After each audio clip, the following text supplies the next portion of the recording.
तो स्वागत है एक बार फिर आप सभी का आपके अपने यूट्यूब चैनल पीएस क्लासेस पर। तो दोस्तों आज के इस वीडियो लेक्चर में हम पढ़ेंगे हाइगेंस के द्वितीयक तरंगिकाओं के सिद्धांत के बारे में। दोस्तों आप लोगों को बताता चलूं, ये टॉपिक 12th क्लास फिजिक्स का बोर्ड एग्जाम के लिए बच्चों very very most important topic है। और ये बोर्ड एग्जाम में बच्चों बहुत ज्यादा आप लोगों से लॉन्ग क्वेश्चन ग्रुप में 5 नंबर में पूछा जाता है। बहुत ही आसान टॉपिक है। एक बार वीडियो लेक्चर को आप पूरा देखेंगे, आपको पूरा ये टॉपिक बच्चा अच्छे से क्लियर हो जाएगा। तो चलिए स्टार्ट करते हैं। तो देखिए दोस्तों, हाइगेंस एक वैज्ञानिक का नाम है और इन्होंने ये बताया बच्चों कि जब किसी प्रकाश स्रोत आप बच्चा आपका बल्ब हो सकता है, टॉर्च हो सकता है, ठीक है। तो जब किसी प्रकाश स्रोत से तरंगें उत्सर्जित होती हैं तो माध्यम के कण कंपन करने लगते हैं, ठीक है। और ये जो कण होते हैं बच्चों एक नए तरंग स्रोत का कार्य करते हैं जिनसे द्वितीयक तरंगिकाएं निकलती हैं। चलिए मैं और अच्छे से आपको स्क्रीन पर क्लियर करता हूँ।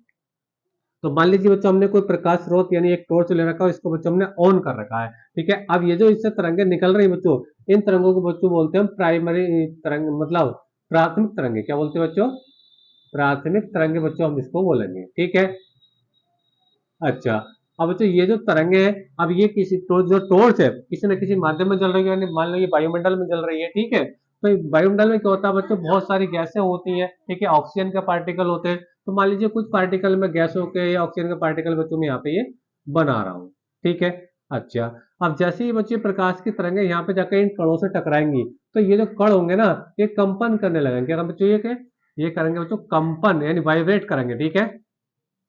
कंपन करेंगे, ठीक है। कंपन करने के साथ साथ क्या होगा बच्चों, ये एक नए तरंग स्रोत का कार्य करेंगे, एक नए तरंग स्रोत का कार्य करेंगे और इनसे नई नई तरंगें निकलेंगी। चलिए देखिए मैं यहाँ पर और अच्छी तरह करता हूँ। तो ये जो बच्चों पार्टिकल है ये एक नए तरंग स्रोत का कार्य करेगा जिससे नई नई तरंगें उत्सर्जित होंगी, ठीक है। और इन तरंगों को बच्चों हम क्या बोलते हैं? इन तरंगों को बोलते हैं बच्चों हम द्वितीयक तरंगे। कौन सी तरंगे बच्चों? ये बच्चों द्वितीयक तरंगिकाएं, द्वितीयक तरंगिकाएं या द्वितीयक तरंगे, ठीक है। और बच्चों ये जो द्वितीयक तरंगे होती है ना, इनकी जो चाल होती है, इनकी जो स्पीड होती है, सेम प्राथमिक तरंगों की स्पीड के बराबर होती है, ठीक है। तो आई होप बच्चों यहाँ तक मेरी बात आपको समझ में आई होगी। हाइगेंस ने क्या बताया कि जब किसी प्रकाश स्रोत से किसी माध्यम में तरंगें उत्सर्जित होती हैं तो माध्यम के कण कंपन करने लगते हैं, जिसके साथ साथ वो क्या करते हैं बच्चे, नए तरंग स्रोत का कार्य भी करते हैं जिनसे नई नई तरंगें निकलती हैं और इन तरंगों को बच्चों द्वितीयक तरंगिकाएं कहते हैं, ठीक है। और इन तरंगों की जो चाल होती है वो प्राथमिक तरंगों की चाल की बिल्कुल एग्जैक्ट बराबर होती है। तो ये बात उन्होंने बताई थी, ठीक है। अच्छा, अब उन्होंने इस सिद्धांत को समझाने के लिए बच्चों तीन परिकल्पनाएं दी थी, तीन परिकल्पनाएं दी थी। पहली कल्पना बच्चों वो ये थी कि जब किसी प्रकाश स्रोत से किसी माध्यम में तरंग उत्सर्जित होती है तो माध्यम के कण कंपन करने लगते हैं, ठीक है। और किसी क्षण माध्यम में खींचा गया एक ऐसा पृष्ठ जिस पर स्थित सभी कण कंपन की समान कला में हो, तरंगाग्र कहलाता है। चलिए मैं आपको लिख करके और अच्छे से क्लियर करता हूँ कि आपको एग्जाम में लिख करके क्या आना है, ठीक है। तो एक बात याद रखना है, हाइगेंस ने इस सिद्धांत को समझाने के लिए बच्चों तीन परिकल्पनाएं दी थी। कितनी बच्चों? तीन परिकल्पनाएं दी थी, ठीक है। उनको हम बारी बारी से पढ़ेंगे, ठीक है। तो देखिए मैं आपको पहले से बता चुका हूँ, बोर्ड एग्जाम के पर्पज से very very most important topic है। इस क्वेश्चन को बच्चों आप जरूर तैयार करें, ठीक है। तो देखिए परिकल्पना नंबर एक थी बच्चों, पहली कल्पना ये थी, जब किसी प्रकाश स्रोत से प्रकाश स्रोत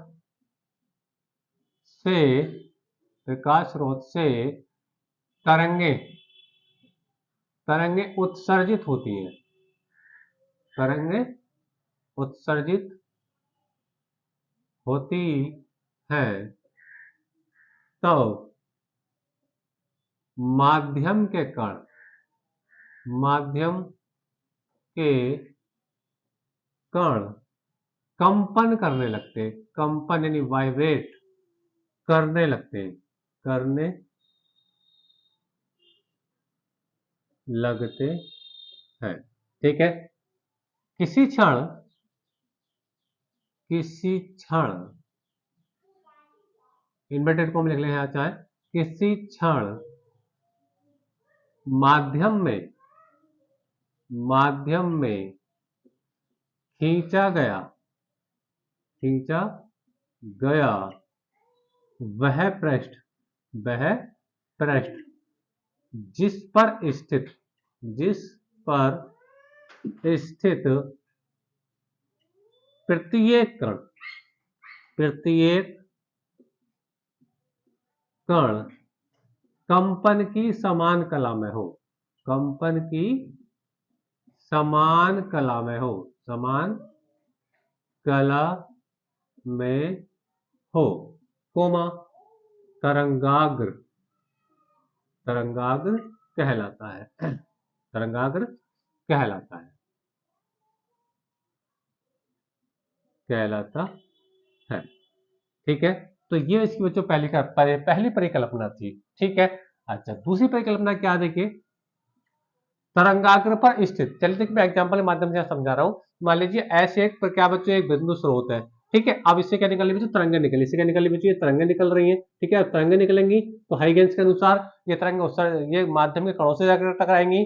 तो माध्यम के जो कण लिए मैंने, कण एक हमने लिया है, 2 3 4 5, आप स्क्रीन पर देख पाएंगे हमने कण ले रखे हैं। ठीक है, तो ये कण क्या जो कंपन करेंगे, और ये कंपन इनका अगर समान कला में हो, यानी जो पांचों कण मैंने लिए इनका जो कंपन समान कला में हो, तो अगर यहाँ से मैं कोई पृष्ठ खींच दूं, यानी इन कणों से होता हुआ कोई पृष्ठ खींच दूं, तो ये जो पृष्ठ होगा ना, ये जो ए भी आप देख पा रहे हैं बीच में, ये एक तरंगाग्र होगा। क्या होगा बच्चे, एक तरंगाग्र होगा।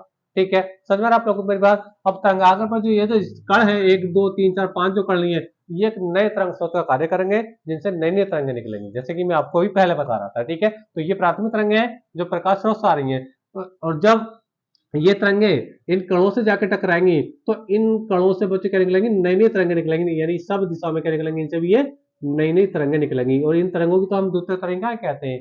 ठीक है, तो दूसरी परिकल्पना बच्चों ये है कि तरंगाग्र पर स्थित, तरंगाग्र पर स्थित प्रत्येक कण, प्रत्येक कण, ठीक है, ये जो तरंगाग्र ए भी है, ठीक है, उन पर जो कण है मैंने 5 कण लिए। ठीक है, प्रत्येक कण नए तरंग स्रोत का कार्य करता है, नए तरंग स्रोत का कार्य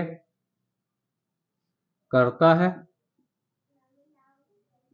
जिनसे जिनसे सभी दिशाओं में, सभी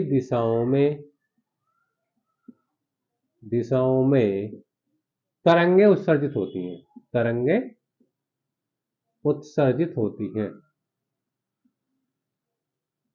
उत्सर्जित होती है।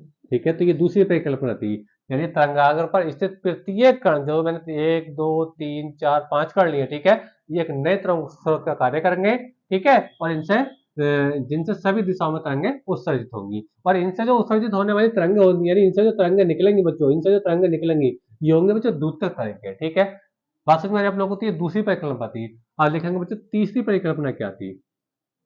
तीसरी परिकल्पना बच्चों ये थी कि यदि किसी क्षण इन द्वितीयक तरंगिकाओं का एक स्पर्शी पृष्ठ खींचे, तो वो उस क्षण नए तरंगाग्र की स्थिति को प्रदर्शित करेगा। तो चलिए देखिए मैं आप लोगों को बता रहा हूं। तीसरी परिकल्पना बच्चों थी कि यदि किसी क्षण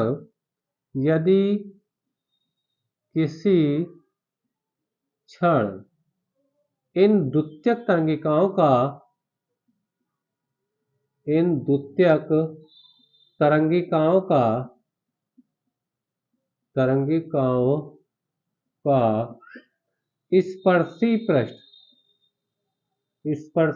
स्पर्शी पृष्ठ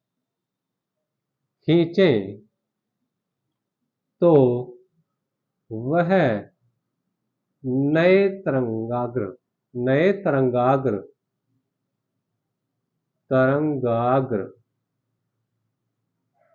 को प्रदर्शित करेगा, ठीक है। तीसरी परिकल्पना थी, इन्होंने कहा कि यदि किसी क्षण इन द्वितीयक तरंगिकाओं का स्पर्शी पृष्ठ खींचे, तो वह, ठीक है, वह नए तरंगाग्र की स्थिति को प्रदर्शित करेगा। यहाँ पे ये लिख लो, वह पृष्ठ, या वो लिख लो, वह पृष्ठ, ठीक है, वह पृष्ठ नए तरंगाग्र की स्थिति को प्रदर्शित करेगा। समझ में आप लोगों को मेरी बात। तो देखिए जैसे क्या स्क्रीन में आपको बताया, तो ये तीनों परिकल्पनाएं थी। अब इसका डायग्राम क्या, देखिए मैं आपको समझाऊं डायग्राम के माध्यम से। ठीक है, तो ऐसे एक प्रकाशिक स्रोत है जिससे प्राथमिक तरंगें उत्सर्जित हो रही हैं। हमने माध्यम में 5 कण लिए, 1 2 3 4 5, ठीक है। जैसे ही प्राथमिक तरंगें बच्चे इन कणों से जाकर के टकराएंगी, ठीक है, तो ये कंपन करेंगे और कंपन करने के साथ साथ ये नई नई तरंगें उत्सर्जित करेंगे, यानी ये एक नया तरंग स्रोत बनेंगे, ठीक है। और ये जो द्वितीय तरंगिकाएं होती है बच्चों, इनकी जो चाल होती है प्राथमिक तरंगों की चाल के बिल्कुल समान होती है, ठीक है। अच्छा, अब ये गोल गोल गोले कैसे बनाए वो उसको समझ लीजिए। मान लीजिए तरंग, ये जो द्वितीय तरंगिकाएं हैं इनकी चाल क्या बच्चों, वी है।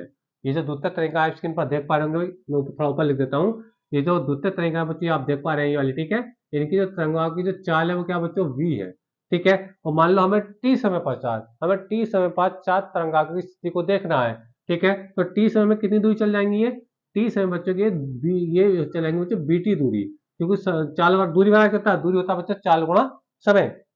अगर बच्चों में टी समय बाद नए तरंगाग्र की स्थिति को देखना हो, ठीक है, तो हमें क्या होगा बच्चों, बीटी त्रिज्या के हम क्या होंगे बच्चों, इन केंद्रों को, बिंदु 1 2 3 4 5 को केंद्र मानकर गोले खींचेंगे, और गोले किसके खींचेंगे बच्चों, बीटी दूरी के, बीटी त्रिज्या के गोले खींचेंगे, ठीक है। जैसे अब ये गोले आप देख पा रहे हैं, तो प्रत्येक गोला कितनी दूरी का गोला है, वो आपको बीटी दूरी का गोला है, ठीक है। अच्छा, अब इन गोलों का हमने क्या किया, देखो एक स्पर्शी पर क्या खींचा, ए डैश बी डैश खींचा, क्या खींचा बच्चों, आगे की ओर हमने क्या किया, ए डैश बी डैश खींचा है, ठीक है। और एक जो पीछे की ओर स्पष्ट पेड़ से देख रहे होंगे, क्या ए डबल डैश और बी डबल डैश। लेकिन हाइगेंस का जो सिद्धांत है इस पीछे वाले स्पर्शी पृष्ठ को स्वीकार नहीं करता है, पीछे वाले तरंगाग्र को स्वीकार नहीं करता है, ठीक है। और यही जो गोलीय तरंगाग्र है ये आगे चल करके यानी बहुत दूर जाकर क्या हो जाता है, लगभग ये समतल हो जाता है। यानी यही डायग्राम क्या हो गया बच्चों, देखो ये यहाँ पे दिखाया गया है, ये जो गोलीय तरंगाग्र होता है वो बहुत ज्यादा दूरी तय करके क्या होता है, वो लगभग समतल हो जाता है। समझ में आप लोगों को मेरी बात। तो आइए बच्चों, ये भी आपको अच्छे से क्लियर हो गया होगा। तो ये डायग्राम बच्चों आपको बनाने आता है, तो ये थ्योरी आपको लिखने आती है, जिसके लिए बच्चों आप लोगों को एग्जाम में 5 नंबर प्राप्त मिलते हैं। तो आइए बच्चों, वीडियो अच्छा लगा होगा। बच्चों आज हमने जाना कि हाइगेंस का द्वितीय तरंगिकाओं का सिद्धांत क्या होता है, ठीक है, इसकी तीनों परिकल्पना मैंने आपको बताई, और इसका जो डायग्राम है वो भी मैंने आपको समझाया। तो आइए बच्चों, वीडियो अच्छा लगा होगा। वीडियो अच्छा लगा तो वीडियो को लाइक अपने दोस्तों में शेयर कर दीजिए, और चैनल पर नए चैनल को सब्सक्राइब कर लीजिए। लेकिन नेक्स्ट वीडियो में किसी नए टॉपिक के साथ, तब तक के लिए धन्यवाद, बेस्ट ऑफ लक।